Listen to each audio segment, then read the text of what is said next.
Assalamualaikum warahmatullahi wabarakatuh. Hai teman-teman, welcome back to my YouTube. Bersama saya Putri Wulandari dengan NIM 2120202118. Video ini saya maksudkan untuk memenuhi tugas dari Bapak Dr. Muhammad Isnaini, mata kuliah pengembangan media dan sumber belajar. Pada kesempatan ini, saya akan membahas mengenai media pembelajaran. Marilah teman-teman, kita bahas. Tonton sampai habis ya, jangan di-skip. Let's go. Teman-teman sekalian, apa saja sih yang akan saya bahas di dalam video ini? Nah, di sini saya akan membahas mengenai pengertian media pembelajaran, sejarah media pembelajaran, jenis-jenis media pembelajaran, fungsi serta manfaat media pembelajaran. Kita akan membahasnya satu persatu, dimulai dari pengertian media pembelajaran. Apa itu media pembelajaran? Jadi, media pembelajaran adalah alat-alat bantu yang digunakan untuk menunjang proses pelaksanaan belajar mengajar dari merangsang pikiran, perasaan, kemampuan, dan perhatian siswa. Para ahli pun memberikan definisi mengenai media pembelajaran. Yang pertama, ada menurut Haji Malik. Haji Malik berpendapat bahwasanya media pembelajaran adalah segala sesuatu yang digunakan untuk menyampaikan informasi, bahan pembelajaran sehingga dapat merangsang perasaan, minat, pikiran, dan perhatian. Sedangkan menurut Gerlas dan Eli berpendapat media pembelajaran adalah alat-alat grafis, fotografis, atau elektronis untuk menangkap, memproses, dan menyusun kembali informasi baik berbentuk verbal maupun visual.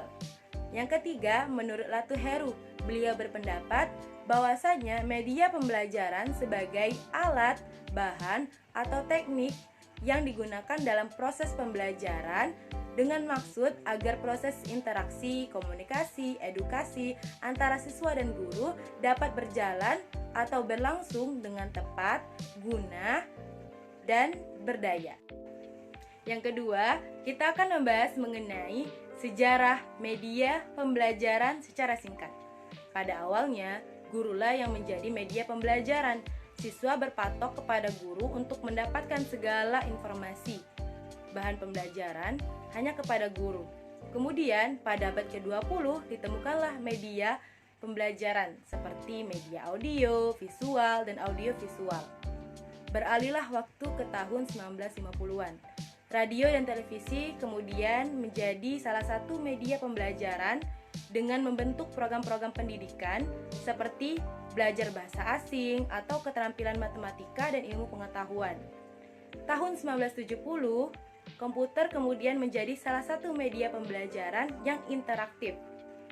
Seiring berkembangnya zaman, membuat teknologi semakin maju, sehingga media pembelajaran pun semakin luas, semakin mendalam, semakin beragam, dari internet atau perangkat mobile untuk pembelajaran jarak jauh maupun jarak dekat, yang tentunya untuk meningkatkan pemahaman, pengalaman, dan motivasi belajar siswa. Selanjutnya, yang ketiga, kita akan membahas mengenai jenis-jenis media pembelajaran. Sebelumnya, saya sudah menjelaskan mengenai sejarah media pembelajaran, di mana pada abad ke-20 ditemukan media pembelajaran seperti media visual, audio, dan audiovisual. Nah, berdasarkan penggunaannya, media pembelajaran ini dibagi menjadi 3. Yang pertama, media visual, yaitu media yang dapat dilihat, yang memiliki unsur bentuk, garis, tekstur, contohnya seperti buku, poster, tulisan, dan lain sebagainya. Nah, yang kedua itu media audio, yaitu media yang informasinya diterima menggunakan indera pendengaran. Contohnya seperti radio. Pada tahun 1950-an, radio menjadi salah satu media pembelajaran untuk program pendidikan. Yang ketiga, media audiovisual disebut multimedia karena mengkombinasikan antara media verbal dengan media suara, sehingga dalam proses pembelajaran menggunakan seluruh indera, baik itu penglihatan maupun pendengaran. Contoh media ini yaitu seperti televisi yang memiliki program pada tahun 1970-an, yaitu keterampilan matematika dan ilmu pengetahuan. Pembahasan kita yang terakhir yaitu mengenai fungsi dan manfaat media pembelajaran. Nah, apa yang membedakan keduanya? Fungsi itu lebih kepada peran atau cara kerja alat atau suatu sistem dalam menghasilkan manfaat. Nah, sedangkan manfaat adalah dampak positif jika suatu objek melakukan atau menggunakan media pembelajaran tersebut. Di sini saya akan menjelaskannya secara terpisah antara fungsi media pembelajaran dengan manfaat media pembelajaran. Yang pertama, fungsi media pembelajaran dibagi menjadi dua menurut para ahli dan secara umum. Menurut para ahli, fungsi media pembelajaran ada 4. Pertama, fungsi atensi untuk menarik siswa agar lebih fokus pada isi materi. Yang kedua, fungsi afektif, lebih kepada kenyamanan siswa saat belajar atau membaca. Ketiga, fungsi kognitif, membuat siswa lebih memahami dan mengingat informasi yang disajikan. Yang keempat, fungsi kompensatoris, untuk siswa yang lemah atau lambat dalam memahami pelajaran baik secara verbal atau teks. Yang kedua, fungsi media pembelajaran secara umum ada 5. Yang pertama, untuk menarik perhatian siswa. Media pembelajaran yang unik, yang menarik, tentunya akan lebih membuat siswa lebih nyaman, lebih konsentrasi, tidak bosan dalam menghadapi suatu materi yang sedang dipelajari. Yang kedua, memperjelas penyampaian materi. Ketika seorang guru dihadapi materi yang abstrak, yang susah untuk dijelasi kepada siswa, itu media pembelajaran berperan untuk memudahkan siswa mengerti materi tersebut. Yang ketiga, mengatasi keterbatasan ruang, waktu, dan biaya. Contohnya, materi tentang macam-macam hewan karnivora. Tidak mungkin seorang guru membawa hewan asli, karena itu akan membutuhkan ruang dan biaya yang lumayan. Yang keempat, mengakomodasikan perbedaan tipe gaya belajar siswa. Setiap anak atau setiap siswa pasti memiliki gaya belajar yang masing-masing. Nah, ada 3 jenis gaya belajar siswa. Yang pertama, gaya belajar visual. Dengan membaca, siswa tersebut akan memahami materi yang ia pelajari. Yang kedua, gaya belajar auditorik. Dengan cara mendengarkan, dengan menggunakan indera pendengarannya, siswa itu akan lebih paham materi tersebut, mendengarkan guru menjelaskan materi tersebut, atau mendengarkan lewat radio atau telepon, rekaman suara, dan lain sebagainya.